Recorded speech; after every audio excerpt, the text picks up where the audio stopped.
Hi, everyone. Good morning, good evening, good afternoon, no matter what time you're listening to this. This is Olivia from Life and Cookies with Jolanda. And today we are going to talk about friendship, but we have a different topic of friendship, though. Our topic is about obstacles in your friendship. And the obstacle we're going to talk about is other people. Mm-hmm. And how other people can hinder a friendship. And today I want to share a little bit about Jolanda and I so that you guys know where we're coming from. So Jolanda and I, like we said when we introduced ourselves in the podcast first episode, have been friends since we were 15 years old. 16 for me. Oh, you were 16. I was 15. Right, you the baby. And we grew up pretty much in two different lives, but would come together on the weekends. Yeah, because you were at school, I was at school. We had two different lives. But they were the same. We had parallel lives in different areas. We were in two different places. Yeah. Whatever you want to say. We weren't together. Jeez, this girl. See, this is what I'm saying. Best friends. They're crazy. But anyway, and we grew up and we would see each other on the weekends, and that's when we were able to mesh. And then we ended up, getting married, having different experiences with marriage and children. But there was a particular time in our lives where Jolanda and I really didn't mesh. And it wasn't because I didn't dump her. You did dump her. Mesh. The reason why we didn't mesh is because our lives were not the same at that point, because Jolanda and I had other friends, but Jolanda had a friend that really was. I had a friend. Her name was Kim, and we don't need to do last names. There's a billion Kims in the world, and if she hears this, I really don't care. So I had a friend named Kim, and Olivia didn't like her. And let's stop right there. No, I'm giving my point of view. Point of view. I did like her at the beginning. We only got 15 minutes. Okay. So Olivia didn't like her, y'all. Don't talk about she didn't like her at the beginning. She might have, I don't know. I'm gonna stop because we all did hang out together. So let me not be evil. I'm not mean like that. I got your back. Hush up. Let me get to it. So Olivia didn't care for this girl's personality. I didn't see it because I at that time I was more see the best in everybody person. I'm more realistic now. So I didn't see it, and I thought Olivia was just being mean. And I said, how dare you be mean? Because you got other friends, and I don't judge your friends. So instead of listening to her and talking to her, and I'm going to say vice versa, because we both kind of got into our own feelings. We just separated kind of for a good 2 years, huh? Yeah, a good 2 years. Okay, go ahead, sweetie. You can go back. Oh, okay. So yeah, we did. So I'm gonna go back with Jolanda. I did like her at the beginning. We hung out all the time. That's true. We hung out with our kids. Yeah.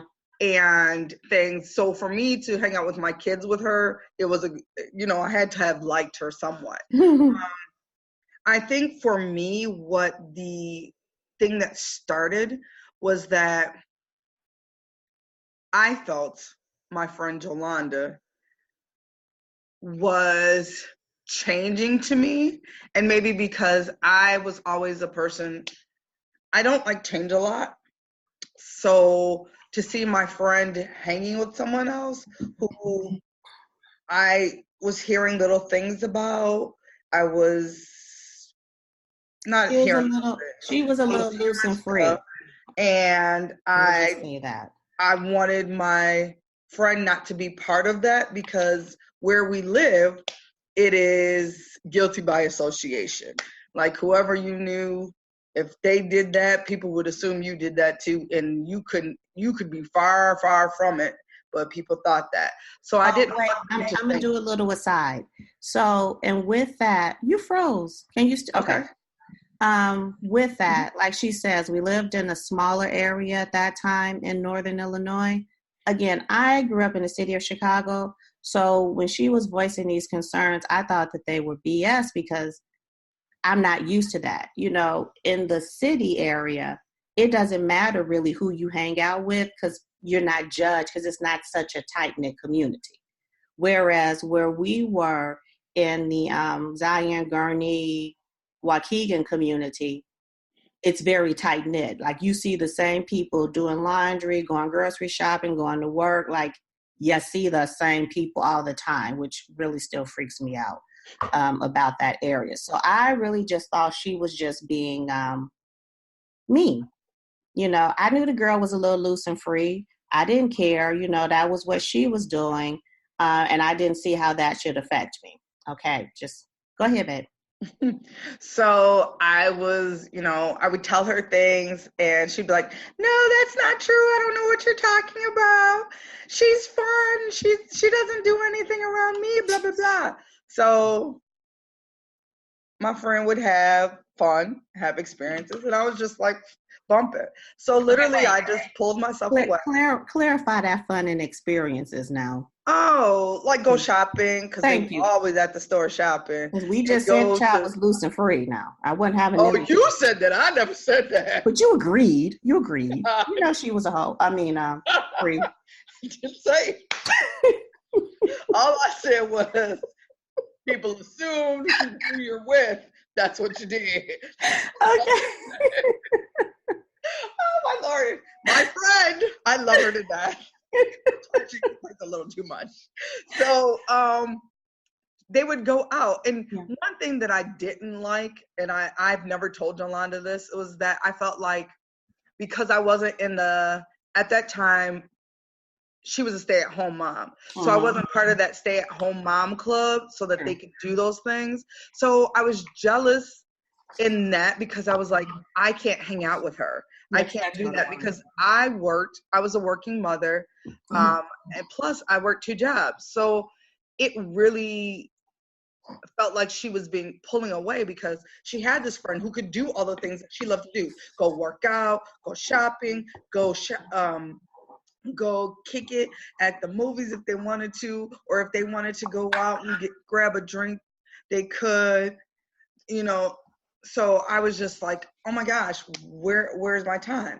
So fast forward, within a year, we just weren't talking at all. Like it was very surface, like, hey, how you doing? I would just check on her. She would call me, check on me. That was it.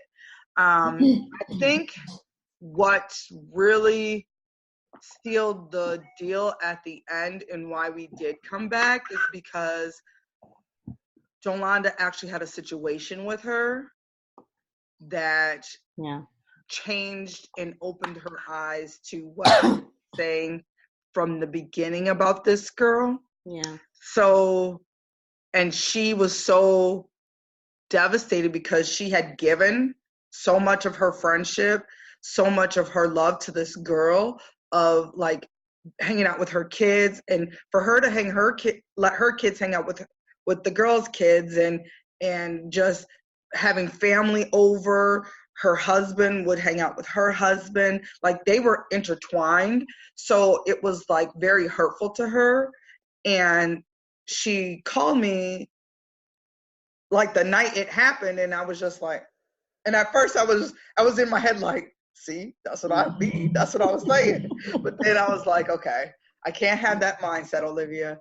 Your best friend needs you, regardless of whatever happened. She needs you, and that's how we got back together, in my opinion. No, you're right.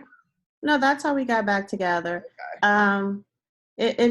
Things work out. I think honestly, we needed that experience in order to strengthen our relationship. Olivia and I, we have kind of an odd relationship like that. We need the turmoil. Is that how you say it? Turmoil, the obstacles. And we have to break apart and then we come back stronger. So I think that's for us. I don't know everyone else. For us, that's our test of the truth of our friendship. the strength of our friendship or what have you. Because I know no matter what, no matter how angry she gets at me, no matter how angry I get at her, like if it really comes down to it, I know who I can call, you know, and I know you'll be there. Now, Olivia gets into her head sometimes, and I'm a needy friend. Like, as far as I want to talk to you about stupidness, Olivia is not that way, you know. She don't need to talk to you about nothing. I'm the blah blah blah blah blah blah blah blah blah blah friend, and she's not. So sometimes I'll have to step back and be like, oh, I can't talk to her because she's doing stuff, and I have to get over it. So, which pisses me off because I'm like, you can talk to me about anything. So then that's why I get in my head, because then I'm mad at her. Like, why are you not sharing stuff with me? And so then we have this vicious cycle of, I can't talk to her. Why are you not talking to me? Yeah. Or I can't talk to her. I need to talk to you. Yeah. It's crazy. It's stupid. So, it's crazy and stupid. Whatever. And so we have just come to the point where no matter what we need to talk about, we just gonna talk about it. If we like it, in bad or indifferent, good, bad, or indifferent, we're gonna have to talk about it and let it go. What's my statement? Okay, we can just agree to disagree and move on. And move on. And that's how it has to be at this point. But all that to say is, when you have a friendship, a true friendship, no matter who comes into your circle, no matter who comes in the circle, you have to know that your friend is there for you, and you guys can talk it out, because communication is key in any relationship. And talking to your friend about anything, and knowing that no matter what you say, they're going to be okay, or agree to disagree with you, is going to be okay. And it's going to be okay. And I cannot say that.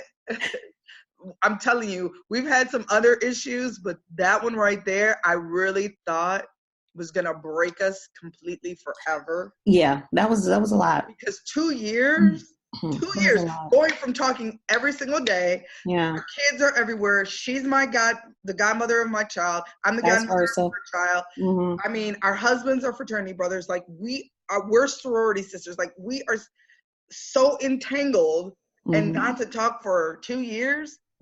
So devastating to both of us. Even though sometimes we didn't show it, but it was very devastating. It was devastating. But it made us stronger as people, as individuals. So we'll talk about it later, but like, even with her moving to a different city, it made us stronger to where we are right now. So all I have to say is, make sure that you always communicate with your friend.